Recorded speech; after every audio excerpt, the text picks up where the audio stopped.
Sentence structure का मतलब होता है कि एक सेंटेंस के सारे पार्ट्स किस तरह से एक साथ फिट हो जाते हैं। अगर आप एडवांस और इंटरेस्टिंग सेंटेंसेस बनाना चाहते हैं तो सबसे पहले आपको समझना होगा कि एक सेंटेंस का स्ट्रक्चर काम कैसे करता है, और आज की वीडियो में हम इसी के बारे में डिस्कस करने वाले हैं। तो चलिए शुरू करते हैं। हेलो एवरीवन, वेलकम टू पाठशाला, let's learn and grow together. जैसा कि आप सब जानते हैं, एक लैंग्वेज की बेसिक यूनिट होती है उसकी अल्फ़ाबेट, जिसमें होते हैं लेटर्स। उन लेटर्स से बनते हैं वर्ड्स, वर्ड से बनते हैं फ्रेजेस एंड क्लॉजेस, और जिससे बनते हैं सेंटेंसेस। ठीक है, अब आगे बढ़ने से पहले मैं आपको बता दूं फ्रेजेस और क्लॉजेस के बारे में। ये दोनों होते तो ग्रुप ऑफ वर्ड्स ही हैं, पर एक मेन डिफरेंस क्या होता है कि क्लॉज में सब्जेक्ट और वर्ब होता है, जो फ्रेज में नहीं होता। फ्रेज सिर्फ एक फ्रैगमेंट, एक छोटा सा टुकड़ा होती है सेंटेंस का, जो उस सेंटेंस के बारे में एडिशनल इंफॉर्मेशन देती है हमें। ठीक है, और जो क्लॉज है वो मेन आइडिया, मेन थॉट होती है सेंटेंस का। जैसे एक एग्जाम्पल से मैं आपको समझाती हूं। The boy is sleeping in the room। ठीक है, अब आप क्या मुझे बताएंगे इसमें सब्जेक्ट और वर्ब कौन सा है? The boy सब्जेक्ट है और वर्ब है is sleeping। ठीक है, in the room, अब मेन आइडिया क्या है इसमें? बता रहा है लड़का सो रहा है। एक्स्ट्रा इन्फॉर्मेशन क्या मिल रही है? कहाँ सो रहा है? In the room. तो ये फ्रैगमेंट, ये ग्रुप ऑफ वर्ड क्या हो जाएगा? फ्रेज। और हमें यहाँ पे दिख रहा है सब्जेक्ट और वर्ब है इस मेन आइडिया, मेन थॉट में, तो ये क्या होगा? क्लॉज। ठीक है, अब हमने देख लिया कि ग्रुप ऑफ वर्ड से सेंटेंस कैसे बनते हैं, पर क्या कोई भी रैंडम वर्ड्स को हम लिख देंगे साथ में तो क्या सेंटेंस बन जाएगा? वो नहीं ना। सेंटेंस बनाने के लिए वर्ड्स की एक प्रॉपर अरेंजमेंट होनी चाहिए, जिससे उसका एक मीनिंग, एक सेंस बने, है ना। तो सेंटेंस को कैसे डिफाइन करेंगे हम?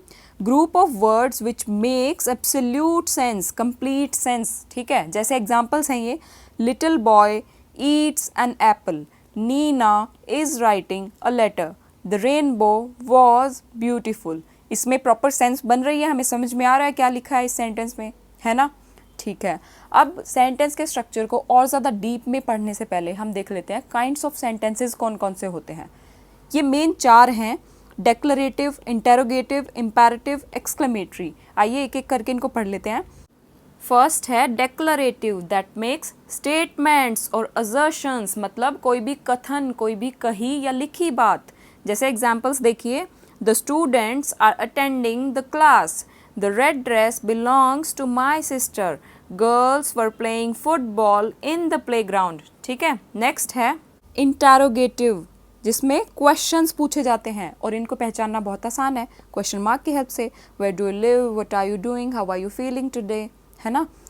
नेक्स्ट है imperative, जिसमें हम कमांड्स देते हैं, ऑर्डर्स देते हैं या रिक्वेस्ट करते हैं। Please be quiet, switch off the fan, go clean your room।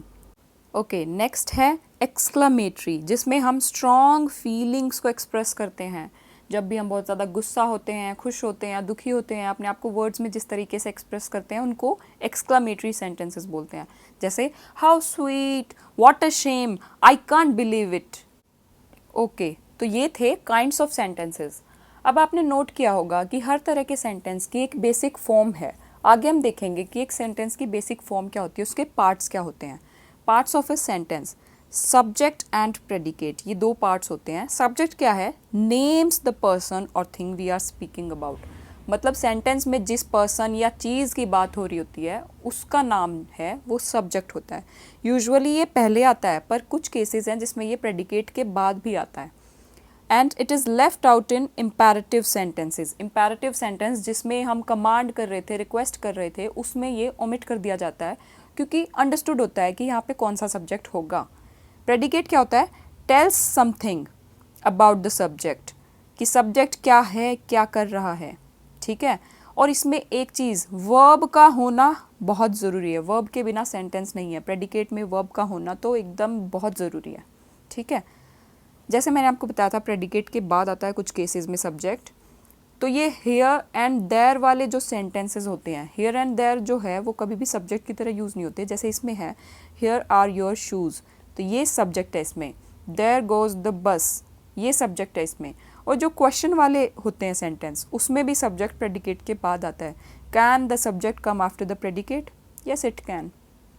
जैसे ये द सब्जेक्ट जो है ना, ये खुद सब्जेक्ट है।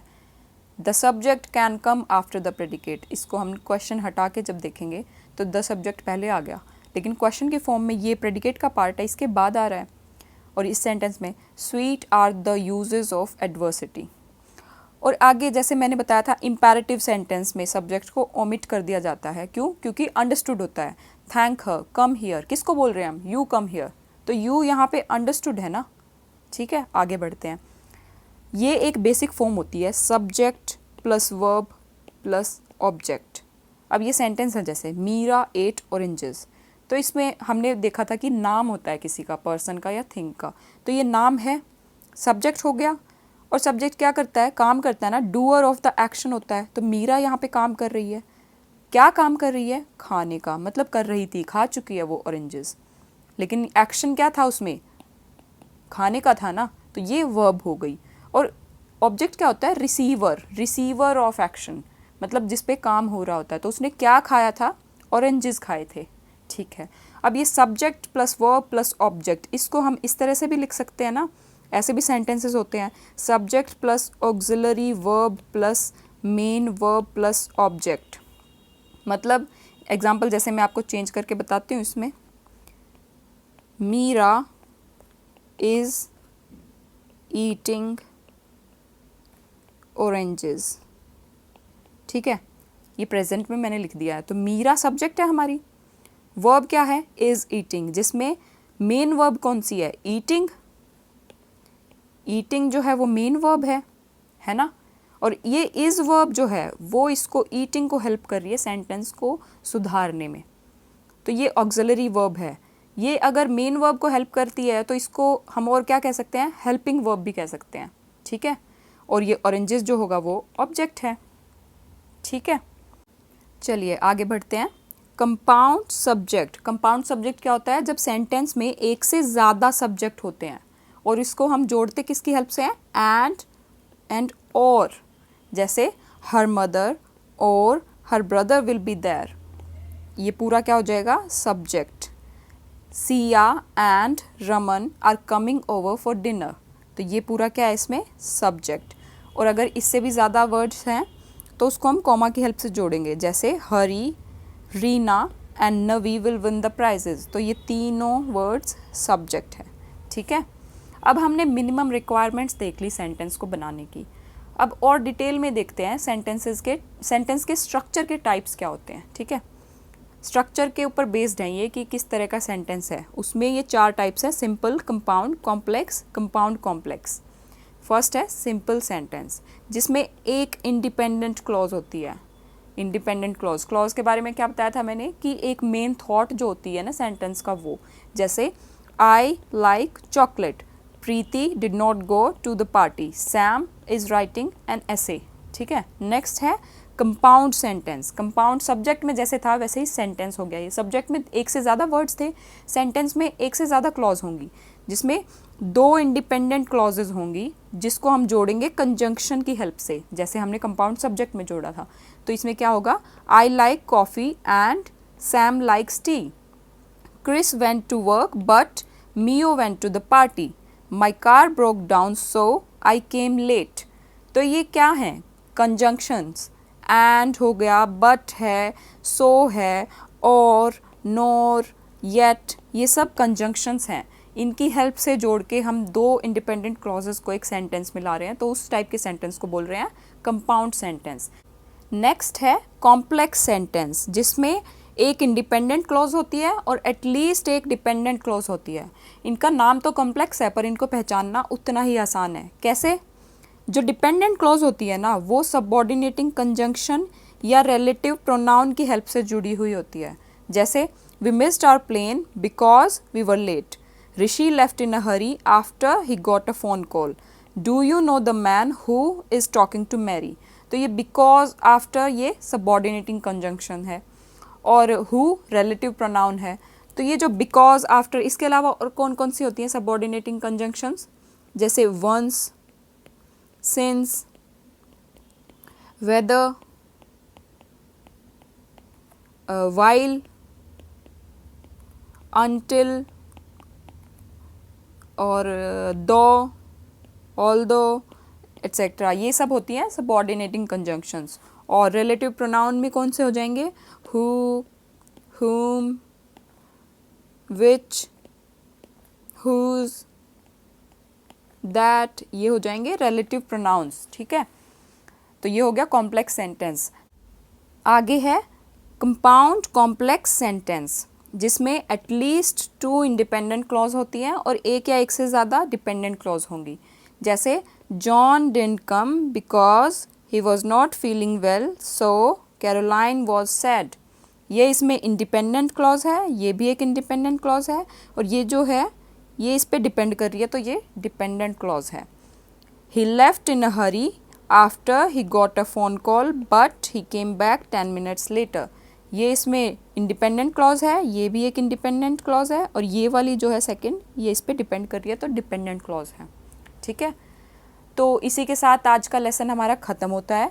पर अब आपके लिए एक छोटा सा काम बचा है, आपको करनी है प्रैक्टिस, और इसीलिए आपके लिए मैंने कुछ सेंटेंसेस यहाँ लिखे हैं, एक बार रीड आउट कर लेते हैं। The sun was shining brightly, my younger brother serves in the army, Don't worry about me. My closet has a lots of clothes in it. Switch the fan off. How adorable the baby is. The man and his wife were working in their garden. The pirate captain lost her treasure map, but she still found the buried treasure. Though Michael prefers to be at home, but he went to the party and he enjoyed it a lot. I saw him going to work in the morning when I was going to school. They wanted to go to France, but I wanted to see London. तो ये कुछ sentences हैं जिनको आपको अपनी notebook में लिखना है, और इनमें subject, verb, object, phrase, clause, ये सब ढूंढकर अंडरलाइन करना है और नीचे कमेंट सेक्शन में भी लिखना है। ठीक है, आज के लिए इतना ही। Thank you for watching this video. अब हम मिलेंगे अपनी अगली वीडियो में, तब तक के लिए good day to you, take care, bye bye.